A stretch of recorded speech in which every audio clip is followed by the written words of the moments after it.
Right, hello, good morning, good evening, good afternoon, whatever it is, wherever you happen to be.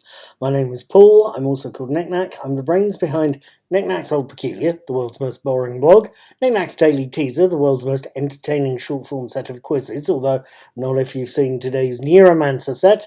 I'm also the man behind all sorts of movie and TV reviews, in amongst everything else. I help my nephew out with his YouTube channel, and right at the moment I'm doing two things. I'm experimenting with a new ring light in case I look very, very odd stroke, pale stroke, shadowed stroke, what have you. And I also saw an episode of Star Trek Strange New Worlds last night. I saw an episode that's taken its name from Shakespeare's Scottish play. The episode in question was the third episode of Series 2 of Strange New Worlds, called Tomorrow and Tomorrow and Tomorrow. And I wanted to tell you what I thought about it. Episode 3, Tomorrow and Tomorrow and Tomorrow, opens with a summary of Season 1, highlighting the key points for Security Chief Lal Noonien Singh, the head of department for this USS Enterprise, and then shifts to show us the security head doing her job. Calming an argument in the transporter room, dealing with a noise complaint, and finally talking with the chief engineer, Pelia, about some very suspicious art the chief engineer doesn't really have any actual paperwork for. Then she finds, once she heads back to her quarters from a relatively routine day, Lon finds she has a problem. As a complete stranger hurls backwards into the corridor she's walking down and collapses against the wall and dies of an old-fashioned extensive bullet wound. But before he does, he gives her a small device and tells us she needs to get to the bridge now, and then vanishes as rapidly as he got there. Lon's only problem is finding, when she does get to the bridge, is finding that Captain Pike is no longer in charge of the USS Enterprise, and the ship's actual commander is a certain James Tiberius Kirk. Post-titles, we find Lan in the office of Captain James T. Kirk of the United Earth Fleet's UEF Enterprise, desperately trying to explain who she is, why she's here, and why exactly what she knows of the gadget she's been given by a mystery man who died on her version of the Enterprise. The only explanation she can give the bewildered captain is that something in the past has caused his timeline to branch off from hers. Whatever that event is, desperately needs correcting. And, however, when Kirk insists to Lan, given the device so that his chief engineer and his chief science officer can examine it, Lan refuses. And in the ensuing struggle, one of them hits the thing's trigger, and where they end up is not necessarily where they started. Now, what did I make of Tomorrow and Tomorrow and Tomorrow? And what do I make of this ring light? Let me know what you think of the lighting conditions. That would be very helpful for me. But at any rate, what did I make of Tomorrow and Tomorrow and Tomorrow? What we have here is a very well written and very well performed time travel story. We are shown right from the start of the episode an alternative history that, whilst not necessarily bad, at least apparently, is not necessarily what it could be. It's an alternate history that needs to be avoided, one where the Federation doesn't exist and where what's left of it, the alternate Kirk's United Earth Fleet, is distanced from the Vulcans. There's no Federation. They're battling the Romulans.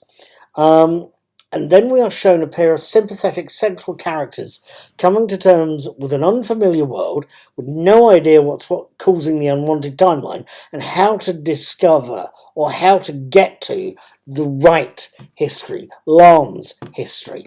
We are shown exactly who's right and who's wrong, with several well hidden clues. And as well as being shown that, we're shown who gets a very, very, very, very tragic exit. Yes, the writing is very good. Yes, the performances are very, very good. And yes, this episode gives us a very well-known moral dilemma. It's a very good implementation of it as well. The changes to the timeline hinges around one very simple little thing. That time-travelling Romulans have worked out exactly how to alter Earth's history so that their enemy, the Federation, no longer exists. All they have to do is kill one man. Just one person.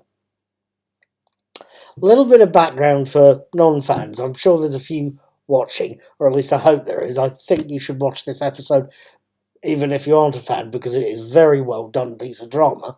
As a bit of background for you, Lon Noonien Singh, the Christina Chong character, is a distant descendant of a character called Khan Noonien Singh, the villain of a Star Trek original series Star Trek episode called Space Scene, and its movie sequel, Star Trek The Wrath of Khan. It's a character played by Ricardo Montalban, and it's the Star Trek franchise's equivalent of Hitler, Pol Pot, Joseph Stalin, somebody who we can lay the deaths of a lot of people at the door of. Everything changed after that person turned up, but people died because of them, and that's Khan Noonien Singh, and that's a family member of Lon Noonien Singh. And this episode, Tomorrow and Tomorrow and Tomorrow, is sort of a reverse of the situation in the classic series episode The City on the Edge of Forever, where Kirk has to let the morally good Joan Collins character, Christine Keeler, he has to let her die to save Earth. Can't avoid it. She's got to go. She's got to be killed in a car crash. Lon, by contrast, has to let Khan, the ancestor whose existence had caused untold millions of deaths on Earth and whose existence had made her childhood, as a consequence, something of a mystery. Misery, I should say. She has to let him live. The worst villain humanity ever had. She has to let him live. If you've ever seen the Fourth Doctor's Do I Have That Right speech in episode 6 of Genesis of the Daleks, that's exactly the dilemma she's got in front of her. Somebody's pointed out her ancestor, the man who killed millions, and she's got to decide whether he lives or dies. She personally does not necessarily want to kill a kid, but every instinct in her is telling her he's the biggest villain in human history, but killing him will alter Earth's history irrevocably for the worse. And she's facing that decision after she sees the death of a man, James T. Kirk, that she's come to love. Tomorrow and Tomorrow and Tomorrow is one hell of a piece of writing and one hell of a piece of performances. I've got to confess to not originally, or at least initially, being completely impressed by Paul Wesley's performance as Kirk in A Quality of Mercy in Strange New World's first series. That was the first time we get to see his version of the character. I wasn't totally taken.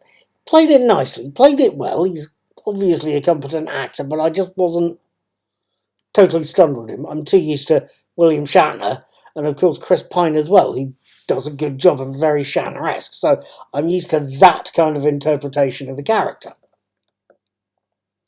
So seeing him initially in Tomorrow and Tomorrow and Tomorrow, I wasn't totally convinced until he kissed Lan. Literally, that point I sat there, I paused the episode, I laughed my head off and thought, yeah, he'll do. That had me convinced that he's going to do well as this particular character.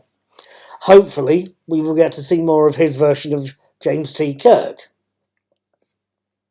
which leaves me with Christina Chong's performance as Lan Noonien Singh. First things first, and something of a side note, I think here, I've always liked actors with good speaking voices. In terms of Star Trek, Avery Brooks and George Takei. Or Takei? Is it Takei or Takai? I still don't know after all this time. But they have beautiful, beautiful, beautiful speaking voices, as does Tom Baker, the Fourth Doctor himself, and of course Joanna Lumley, she of Sapphire and Steel fame.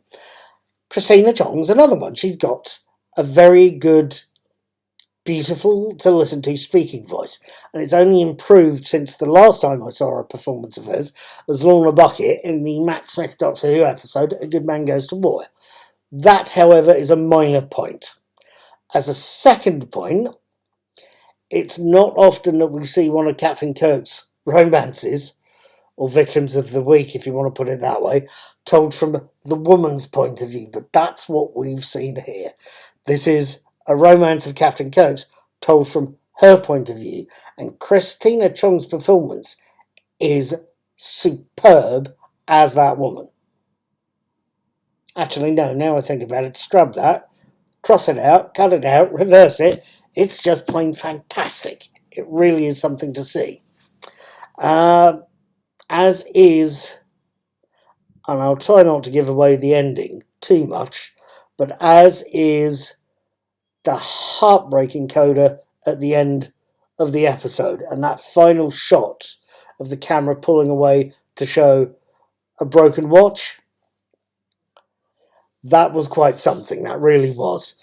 I said in last week's review that I hoped tomorrow and tomorrow and tomorrow would be a stronger episode than Ad Astra per Aspera. I needn't have worried. It most certainly is. At any rate, I hear you ask. Paul, I hear you ask, was tomorrow and tomorrow and tomorrow worth watching? Oh yes. I didn't think it was possible to improve on Ad Astra per Aspera last week's episode, but tomorrow and tomorrow and tomorrow is definitely that. It is definitely an improvement. Does it mean I'll be watching the next episode? Does it mean I will be watching the Lotus Eaters next week? Yes. I don't know if it's going to be on a par with tomorrow and tomorrow and tomorrow. That is going to be hard to do, but frankly, I want to find out. I will be watching Among the Lotus Eaters on Friday the 7th of July, and I will be posting my video and written reviews on the 8th. In between now and then, I will be watching Chapter 23 of The Mandalorian, Guns for Hire, on the 3rd of July 2023, on Monday in other words, and I will be giving you my written and video reviews on the 4th of July. I will hopefully see you then. You take care, have fun, be good, and be seeing you.